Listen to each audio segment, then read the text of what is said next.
Hello everyone, it's your friendly neighborhood NSFW furry artist, Tentabat, back with another video. Don't worry, I'm not doing anything mischievous today, as I'll be talking about Pixar's new movie, Turning Red.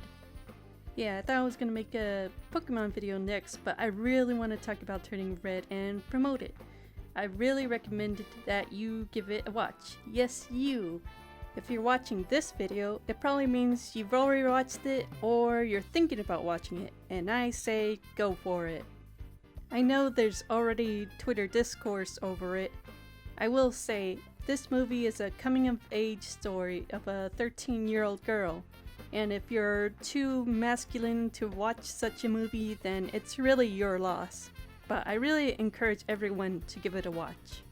I will not spoil the story of the movie, but I will talk about small minor details about the movie, so if you want to go totally blind like how I did, then leave now. Just go watch it and come back here.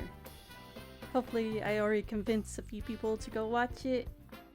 Well, for the rest of you, here we go. First, I really gotta say this first. The visuals of this movie is immaculate. I feel like you can stop at any frame of this movie and it'll be beautiful.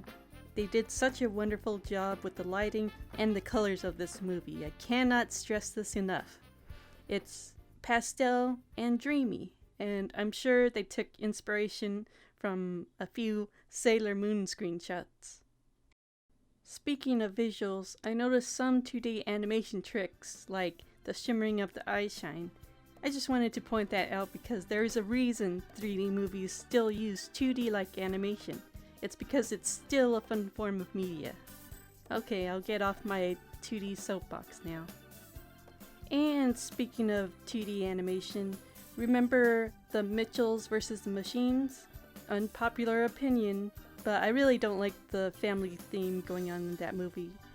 Like, if you have toxic relatives like me, then the always love your parents even though they're dorky and they're the way they are and never gonna change, it's not gonna sit right with you. Getting Red also has a family theme going on, but it's not just as simple as, oh, just love your parents.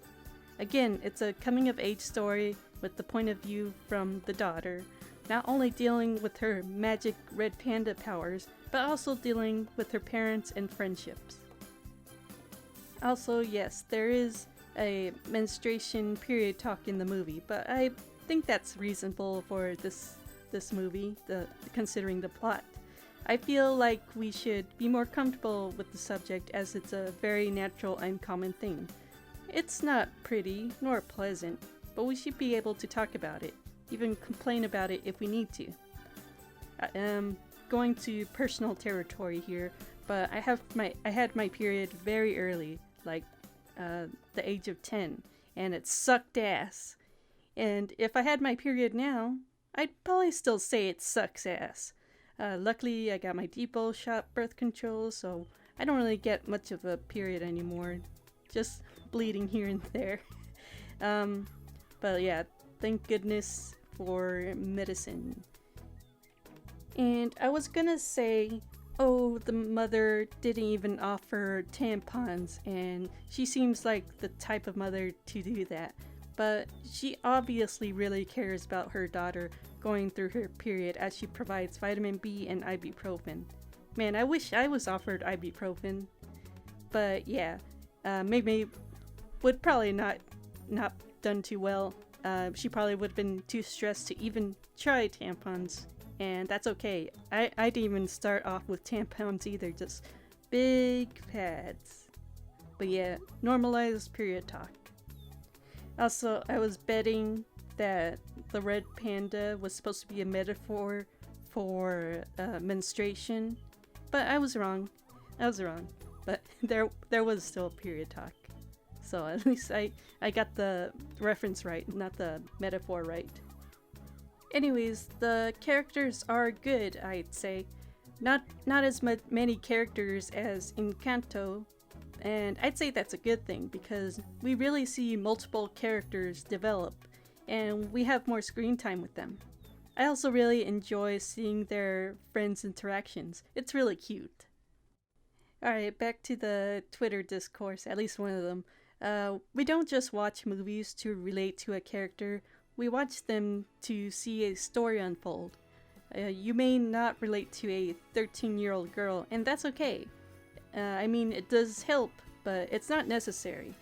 I'm not Canadian or Asian, but I can't help but enjoy the 90s setting. When I saw the first photo frame that read 1994, I was like, that's the year I was born! And Tamagotchis, forget about it. Those were so my thing in elementary school, and I still desire to collect them still. The rest of the setting I can't really relate since it's in Canada and I didn't have friends as a kid, nor did I have helicopter parents, but I did enjoy Mei Mei's story and her red panda curse.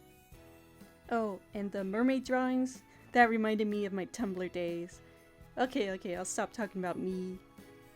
Oh, and if you were wondering, no, red pandas don't grow to that size. But we are dealing with a magical curse, so I give it a pass. I think that's all I have to say. I give it a solid 9 out of 10, and 1,000 times better than Soul. Wish it was in theaters, but it's not, so I'm just gonna watch it repeatedly. Let me know what you think. Did you watch it? What do you think about it? Do you agree with me or disagree with me? Let me know, and thanks for watching my video. I'd like to thank my patrons who are on screen right now. Thank you.